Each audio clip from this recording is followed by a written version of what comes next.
Assalamualaikum warahmatullahi wabarakatuh. Perkenalkan, nama saya Ria Rizka Awalia.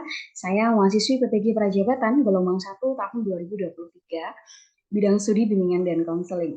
Dalam kesempatan kali ini, saya akan mempresentasikan review pengalaman belajar saya selama menempuh mata kuliah Filosofi Pendidikan Indonesia.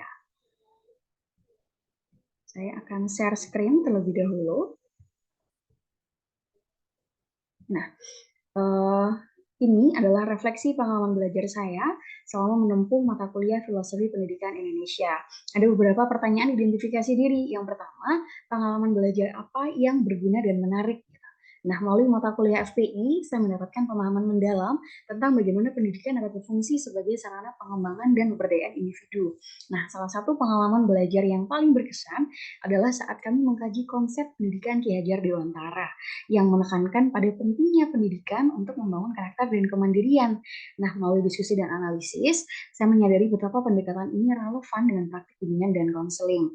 Nah, di mana pendidikan tidak hanya tentang transfer knowledge saja, tetapi jauh lebih daripada itu, pendidikan juga tentang membentuk individu yang mandiri dan bertanggung jawab. Nah, pengalaman ini mengajarkan saya pentingnya mengintegrasikan nilai-nilai lokal dalam praktik pendidikan untuk menciptakan sistem pemberian layanan BK yang lebih holistik dan bermakna bagi siswa. Nah, mempelajari perjalanan pendidikan nasional membawa saya pada apresiasi lebih dalam terhadap perjuangan dan evolusi sistem pendidikan di Indonesia. Refleksi ini membuka mata saya terhadap pentingnya kontinuitas dan adaptasi dalam pendidikan untuk menjawab kebutuhan zaman. Nah, lebih jauh, saya menyadari uh, bagaimana sejarah pendidikan nasional telah membentuk identitas pendidikan kita hari ini. Nah, yang tidak terlepas dari nilai-nilai luhur yang diwariskan oleh para pendahulu kita. Nah, kemudian pertanyaan identifikasi selanjutnya adalah pengalaman belajar apa yang berguna tetapi kurang menarik gitu. Nah, dalam perjalanan pembelajaran MKFPI ini, apa Filosofi Pendidikan Indonesia, saya berpendapat bahwa topik tentang dasar-dasar pendidikan Ki Hajar Dewantara merupakan salah satu segmen yang paling berguna namun kurang menarik bagi saya. Nah, pembelajaran tentang prinsip Tuturi Handayani, Ingar Sosin Tulodo, dan Ingmadio Mangunkuroso yang dicanangkan oleh Ki Hajar Dewantara memang memberikan pemahaman yang mendalam tentang pendekatan holistik dalam pendidikan yang tidak hanya fokus pada aspek kognitif tapi juga afektif dan psikomotorik siswa. Nah, namun cara penyampaian materi yang terkadang monoton, lebih banyak teori daripada praktik membuat saya merasa kurang terengkuh.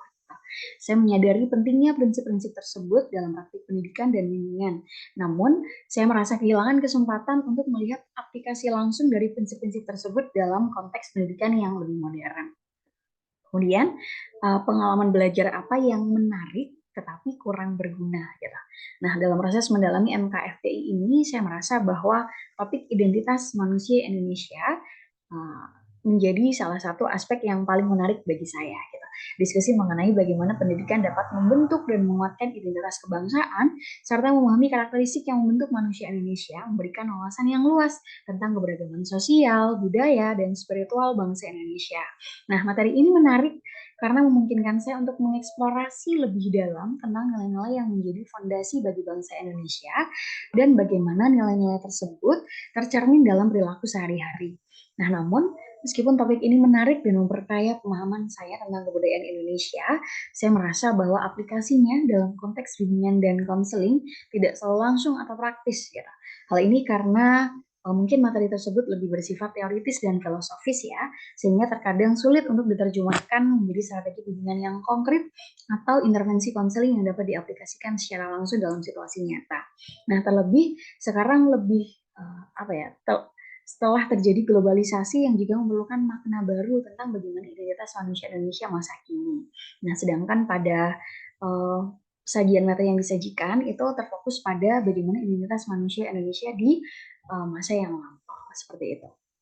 Kemudian nomor 4, pengalaman belajar apa yang tidak menarik dan tidak berguna dalam konteks sebagai calon guru atau calon guru BK khususnya. Jadi selama proses pembelajaran dalam MKFPI, saya merasa bahwa pembahasan mendalam tentang identitas manusia Indonesia itu menjadi topik yang meskipun memiliki nilai teoritis dan menarik untuk dikaji lebih lanjut, terasa kurang menarik dan kurang berguna dalam konteks praktik saya sebagai calon guru BK.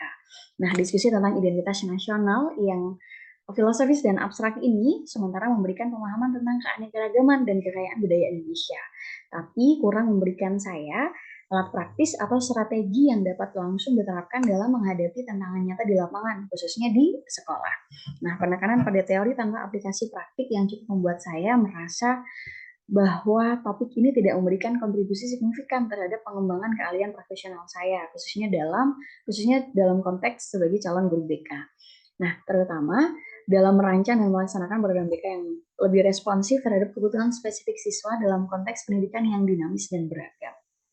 Nah, kemudian refleksi pengalaman belajar, apa yang telah terjadi? Jadi selama proses pembelajaran dalam MKFPI, saya telah menjalani perjalanan intelektual yang mendalam, gitu, kemudian mengeksplorasi berbagai aspek fundamental yang membentuk pendidikan dan identitas bangsa. Nah, dari memahami dinamika perjalanan pendidikan nasional yang melintasi berbagai era dan tantangan, hingga menggali Pancasila sebagai fondasi pendidikan Indonesia yang menekankan pentingnya implementasi nilai-nilai Pancasila dalam dunia pendidikan, setelah diperkenalkan pada konsep-konsep penting yang membentuk fondasi pendidikan di Indonesia melalui modul belajar. Kemudian diskusi dengan rekan sejawat ataupun teman-teman sekelas ataupun teman-teman yang ada di PPL, kemudian tugas-tugas yang mengasah critical thinking serta kreativitas pada LMS atau Learning Management System. Saya menyadari adanya tantangan untuk menerjemahkannya ke dalam praktik pendidikan yang nyata, mengingat kompleksitas dan dinamika konteks sosial, budaya, dan politik Indonesia saat ini. Kemudian, mengapa hal tersebut terjadi? Nah, pengalaman belajar ini terjadi karena pentingnya memahami landasan filosofis dan historis yang membentuk sistem pendidikan Indonesia. Nah, serta peranannya dalam membentuk identitas nasional dan karakter bangsa. Nah, melalui pembelajaran tentang perjalanan pendidikan nasional, kemudian di topik 2 kami belajar tentang dasar-dasar pendidikan Ki Hajar Dewantara, di topik 3 tentang identitas manusia Indonesia, dan di topik 4 kami belajar bagaimana Pancasila menjadi fondasi pendidikan. Nah, saya dapat menyadari bagaimana nilai-nilai dan prinsip-prinsip tersebut menjadi landasan dalam merancang praktik pendidikan yang bermakna dan relevan bagi perkembangan siswa serta kemajuan bangsa. Nah, refleksi ini juga memunculkan kesadaran akan tantangan untuk mengimplementasikan konsep-konsep tersebut dalam praktik pendidikan yang nyata, khususnya dalam konteks bimbingan dan konseling. Nah, mengingat kompleksitas dan dinamika konteks pendidikan Indonesia yang terus berkembang dan bersifat dinamis. Nah, kemudian artefak-artefak pembelajaran mana yang dapat saya jadikan bukti dukung hasil refleksi pengalaman belajar. Nah, artefak pengalaman saya yang saya pilih adalah proyek ketika menjalankan ujian tengah semester, yakni membuat press release. Saya mengangkat sebuah judul merajut kebijakan pendidikan melalui Immanuel Mangkukarso, konsep, implementasi, dan tindakan layanan BK yang menyeluruh. Nah, mengapa artefak ini yang saya pilih? Gitu. Saya memilih proyek UTS ini karena mencerminkan pemahaman saya tentang dasar-dasar pendidikan Ki Hajar Dewantara, terutama konsep Immanuel Mangkukarso, yang menekankan pada kemampuan individu untuk mengembangkan potensi diri secara mandiri.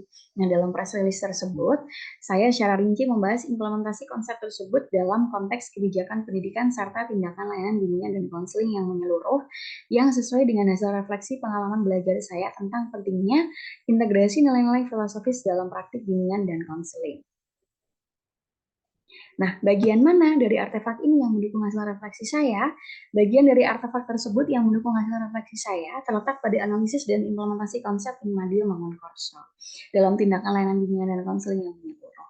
Nah, dalam release tersebut, saya membahas bagaimana konsep tersebut dapat diterjemahkan ke dalam kebijakan pendidikan serta strategi konkret dalam memberikan layanan BK yang mendukung perkembangan potensi individu secara holistik. Hal ini mencerminkan pemahaman saya tentang dasar-dasar pendidikan Ki Hajar Dewantara dan pentingnya integrasi nilai-nilai filosofis dalam praktik bimbingan dan konseling, sesuai dengan refleksi saya tentang relevansi dan aplikabilitas nilai filosofis dalam konteks pendidikan Indonesia. Nah, kemudian rumusan hasil refleksi berupa pembelajaran bermakna. Jadi apabila saya mengajar atau membahas topik ini dengan mempertimbangkan prinsip pembelajaran bermakna yang berpusat kepada siswa, perubahan apa yang akan saya lakukan? Gitu.